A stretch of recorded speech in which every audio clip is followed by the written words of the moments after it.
Kabajamtoota hordoftoota xuriyeetu nageenya waaqayyoo kun jirtanitti isiniif baay'atu akkam jirtu nagaa keessanii ani jira nagaa kooti galata waaqayyoo akkuma laaltan viidiyoo irratti obboleettii teenya Saudi Arabiyaa keessatti mana hidhaa keessa jirtu jechuudha. Mana hidhaa keessa waggaa 11 guutuu mana hidhaa keessa turte amma immoo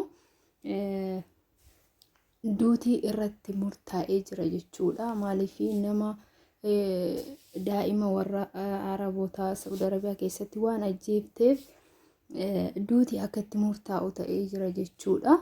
Yookaan immoo birrii Saudii miliyoona 2 akka kaffaltee baatuudha jechuudha. Kan filannoon isheedhaaf kenname maaliif akkuma keenya gumaa baasuu akka jedhasan jechuudha. Akkasittiin obboleettii teenya tana hundi keenya haa gargaarru. Mucayyoon tun dhalattuu Guraageedha.